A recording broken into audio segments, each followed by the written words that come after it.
Welcome to all for the course of refrigeration and air conditioning. Now we are going to learn about in this unit regarding psychrometric chart. So psychrometric chart is a graphical representation of thermodynamic properties of moist air. So the psychrometric charts are bounded by the tribal temperature line on abscissa and humidity ratio on ordinate. And the left hand side of psychrometric chart is bounded by the saturation line. So psychrometric charts are readily available for the standard barometric pressure of 101.325 kilopascal at sea level and for normal temperature between 0 to 50 degrees Celsius. So this is the psychrometric chart. So here on the x-axis on the abscissa there is a tribal temperature in degrees Celsius, and on the ordinate on y-axis there is humidity ratio, that is kilogram of water vapor associated with kilogram of dry air, and these are curved lines indicate relative humidity lines. These inclined lines are enthalpy lines. These dotted inclined lines are specific volume lines, and this line curve is the saturation curve indicates relative humidity 100%. If you go horizontally and then take vertical, here we get dew point temperature also. If you know any two properties, you can locate the point on psychrometric chart and find out the remaining properties. So this is the psychrometric chart. Here is the tribal temperature. Here is a specific humidity or humidity ratio. So here if you go horizontally, it indicates moisture content of air. If you go horizontally and take vertical, we get dew point temperature. The inclined lines, variable temperature line also available. Specific volume lines also available inclined. Then saturation curve, this is the relative humidity curve available that indicate the percentage relative humidity.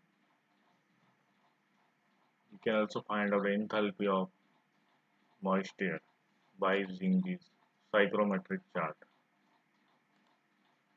Now, so based on Gibbs phase rule, the thermodynamic state of moist air is uniquely fixed. The barometric pressure and other two independent properties are known. This means that at a given barometric pressure, the state of moist air can be determined by measuring any two independent properties. So one of them is tribal temperature. As to measure the tribal temperature is very simple and accurate. Next, compared to dew point temperature, it is easier to measure the variable temperature of moist air. Thus, knowing the tribal temperature and variable temperature from the measurement, it is possible to find out other properties of moist air. So it means that if we know tribal temperature and variable temperature, we can able to find out remaining properties of moist air. So there are two ways. One, by using formula we find out the remaining properties of moist air. Another way, using locate the point on psychrometric chart. Then we can able to find out remaining properties of moist air. So these are the tribal temperature lines available. In this way we measure tribal temperature on psychrometric chart. So in this way we measure humidity ratio or specific humidity on psychrometric chart by taking horizontal. Here humidity ratio is available. Then we measure in this way dew point temperature. Extend the line up to on saturation curve, then take vertical. We get the value of dew point temperature. Then variable temperature lines also available on psychrometric chart. Inclined lines. You take inclined line, take vertical, we get variable temperature. Then enthalpy lines, inclined lines available on psychrometric chart that gives the value of enthalpy.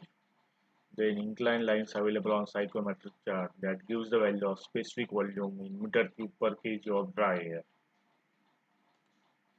Then such relative humidity available on saturation on the psychrometric chart. That is relative humidity 20%, 40%, 60%, 80%. And saturation curve, relative humidity is 100%. So in this, so we can carry out the various treatment on the moist air.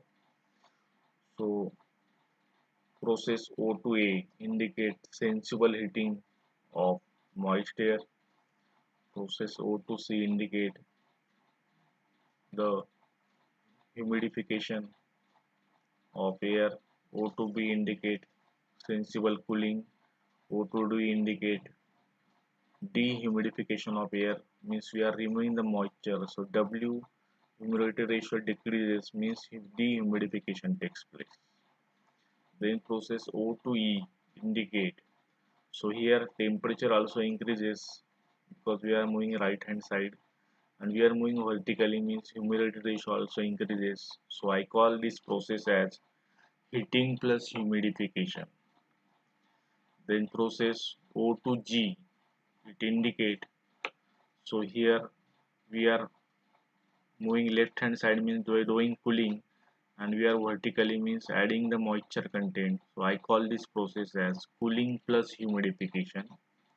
Then process O2F, it indicate, so cooling plus dehumidification, because humidity ratio decreases as we are moving downward. Then process O2H indicate, so we are moving right hand side, means heating, and we are going downward, means dehumidification. So O2H indicate dehumidification process.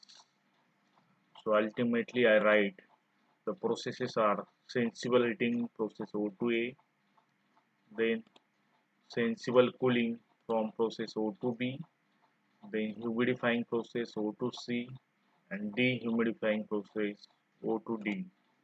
O2C, O2D, dehumidification.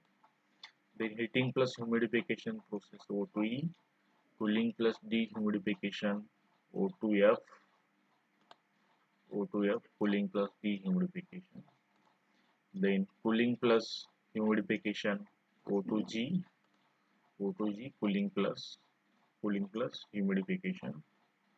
And then O2H, heating plus dehumidification, O2H, cooling plus heating plus dehumidification, O2H,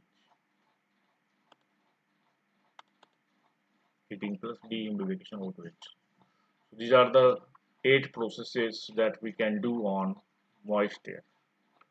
So thank you for listening. Next lecture, next video, we will solve the numerical. Thank you for listening.